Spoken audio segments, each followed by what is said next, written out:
Guys, today we're going to put a chain brake lever on a Echo CS-620P, which is going to be the same as the CS-590 and the CS-600. The only difference in these saws are that the 620 and the 600 is going to have a rim sprocket versus a spur sprocket that the 590's got, and port timing's a little bit different. The ignition timing, it's just a little bit more advanced than what a 590 is, and I think it's well, the carburetors are different size. The 590 carburetor's smaller, and I think the ignition coil has the rev limiter on it is just a little bit higher on the 600 and 620s. So what we're going to do is we're actually going to just put something simple. We're going to put a chain brake lever on this thing. I don't know what the deal is here lately, but a lot of my videos have involved changing chain brake levers. Apparently they seem to get broke all the time. So right here in front of me, I've got the Echo CS-620. And I'm going to take the nuts off of the clutch cover.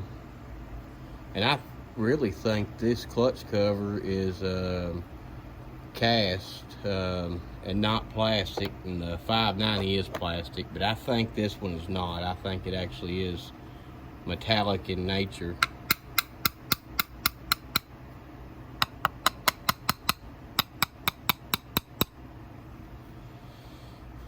So what we're going to do is I'm going to spin this thing around, move you back just a little bit and spin this around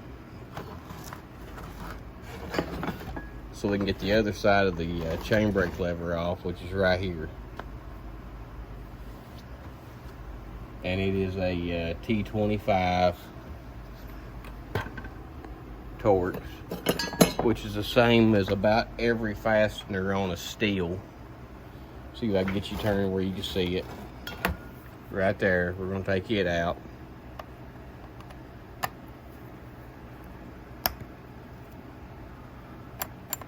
Save the screw, and we're going to throw a piece of plastic junk away. We don't need it.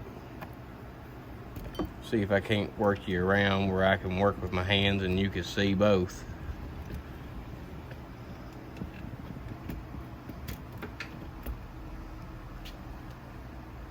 I hope that's a little better.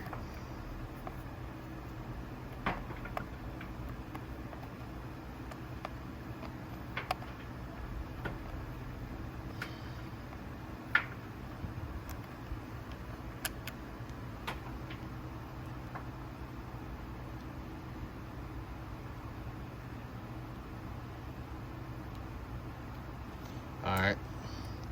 Now save that little washer thing there. I don't know if I need it, but I'm gonna save it anyway. Now I'm gonna go to the other side and do pretty much the same thing, which I've already took this much of it off. Which, getting things apart is nowhere near as complicated as putting stuff back together. A lot of things just seem to fall apart. And I kept that little bushing on it too.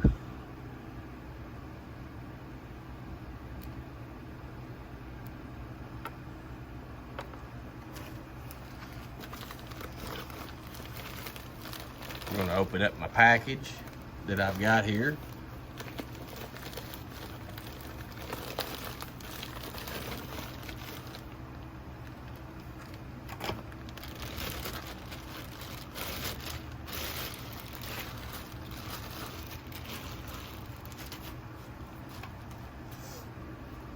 Now this little nub right here has to slip into this whole slot right here, so it's not very hard. The hardest part is actually lining all this up with the spring. And the spring catches right in here, so what we got to do is get the spring moved out of the pull back far enough so that when I put this thing on here, slip it on, and may have to pull the other side too. So now the spring's in like it's supposed to be. Now what we're going to do is take the screw that I pulled out of there and we're going to put it back in.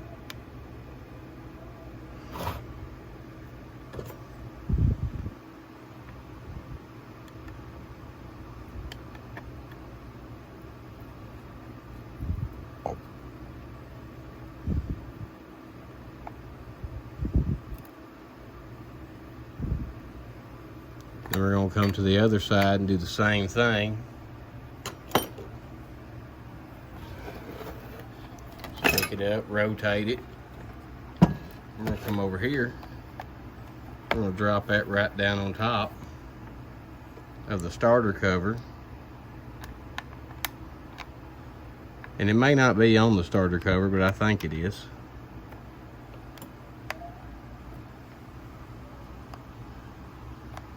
We're just going to take and tighten this screw up.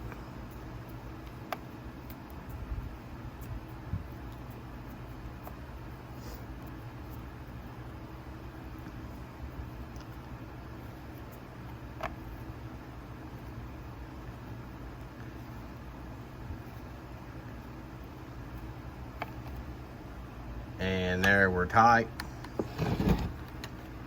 Spin this thing around again. And then we're going to tighten this one up over here. Just make sure everything's lined up before you start tightening everything. So it goes back. Clutch spins. Clutch don't spin. Clutch spins. So that's it, guys. And remember, guys, if you like this content, give me a thumbs up and possibly subscribe.